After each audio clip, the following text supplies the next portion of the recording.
Coucou mes petites elfes, pour cette vidéo, témoignage de Camille qui travaille comme accompagnante d'enfants en situation d'handicap à Marseille.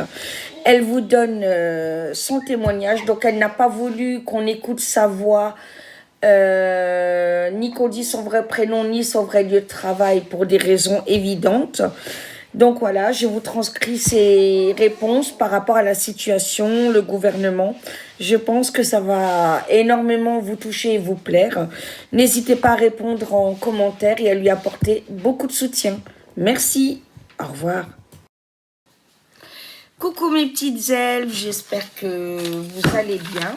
Alors, nouvelle rubrique, je vais prendre un peu des gens qui travaillent dans divers métiers et qui vont m'exprimer leur ressenti par rapport à leur métier et la crise sanitaire. Voilà.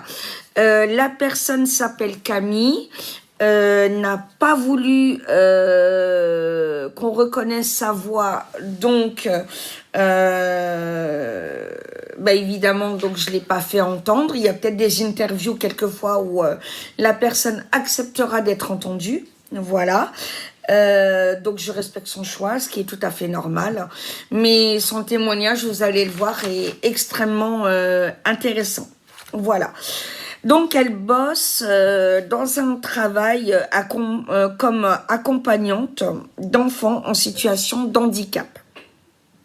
Voilà. Je lui ai demandé quelles sont les principales difficultés de ton métier aujourd'hui. Elle a été très claire et nette sur la non-reconnaissance. Voilà. Elle expliquait qu'au début, les parents offraient... exemple, une boîte de chocolat à Noël. Aujourd'hui, il n'y a plus de ça. Bon, comme elle dit, c'est rien, c'est pas une obligation. Mais elle explique qu'il y a un changement de mentalité en 10-20 ans, en fait. Voilà. Et qu'aujourd'hui, sont beaucoup plus considérés comme la 5e roue du carrosse, alors qu'ils aident leurs enfants dans toutes leurs difficultés. Parce qu'il y a des problèmes moteurs, psy, quand même des fois importants ou avec des enfants autistes. Donc, c'est quand même pas un métier à négliger et qui est extrêmement important.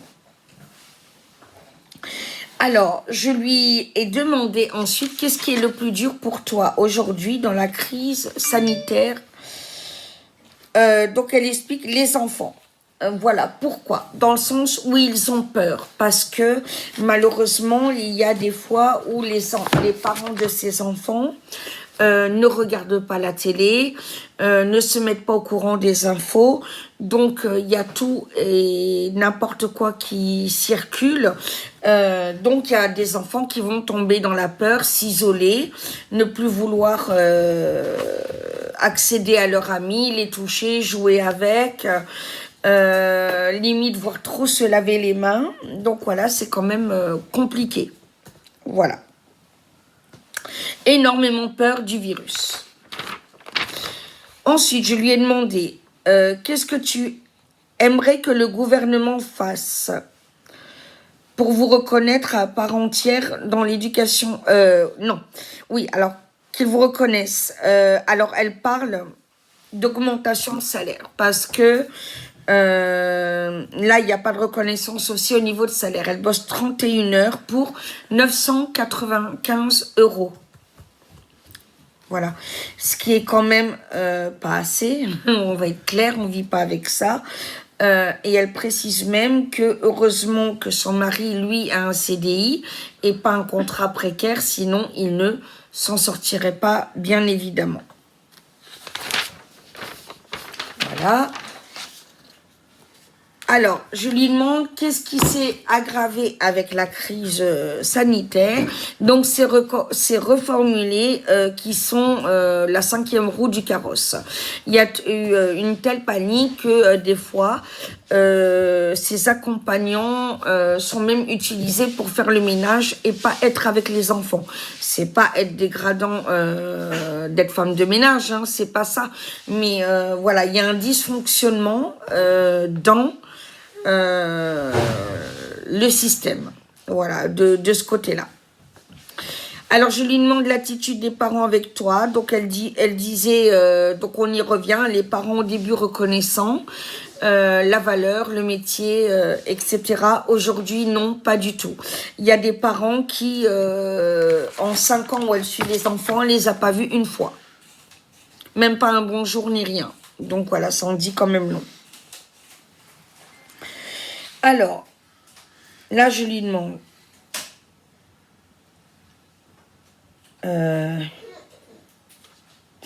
Ah oui. Qu'est-ce qui te donne envie? Qu'est-ce qui est dur pour toi aujourd'hui dans ton métier? Donc, aujourd'hui, elle y va avec reculons par rapport à toutes ces difficultés, par rapport à ce système actuel, par rapport à ce gouvernement qui ne fait pas les choses correctement. Voilà. Mais dès qu'elle voit les enfants, ça part. Voilà. Donc, heureusement, elle a encore ça.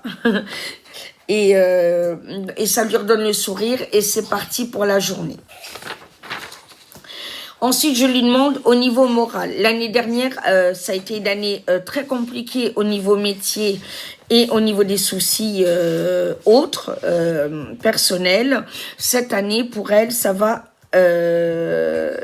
un peu mieux. Ensuite, je lui ai demandé, fais-tu partie des personnes qui ont voté Emmanuel Macron? Elle me dit oui, et comme tout le monde, je me suis fait avoir. Donc, elle explique dans le sens que, en plus, Macron avait fait plein de promesses par rapport à ce corps de métier et il n'en a respecté aucune. Et elle aimerait qu'il soit plus sur le terrain. Voilà, pour comprendre ce que les profs vivent. Je lui dis ensuite, si le président de la République était devant toi, tu lui dirais quoi? Je lui dirais qu'il m'a déçu, que je lui ai fait confiance et que, comme beaucoup de jeunes, on s'est fait avoir, qu'on avait cru en lui et qu'il n'aurait pas dû nous trahir. Et que j'ai plus d'espérance en la politique.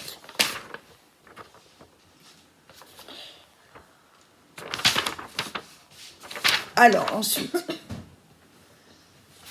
Voilà. Ah oui, voilà, c'est là, pardon. Encore l'habitude. Qu'est-ce que tu aimerais que le gouvernement change tout de suite maintenant? La titularisation et augmentation de salaire. Et elle a terminé en disant un dernier mot aux jeunes qui voulaient se lancer dans ce corps de métier. Ne pas s'y lancer par hasard. Il faut avoir la vocation parce que l'handicap des enfants est lourd et on ne peut pas le faire juste pour gagner de l'argent. Voilà. Ben, ma Camille, je te remercie pour ton témoignage, ta confiance. Et ben, j'espère qu'on pourra parler de ton métier dans d'autres conditions. Et en tout cas, ça me touche énormément. Gros bisous à toi, ma belle. Mouah.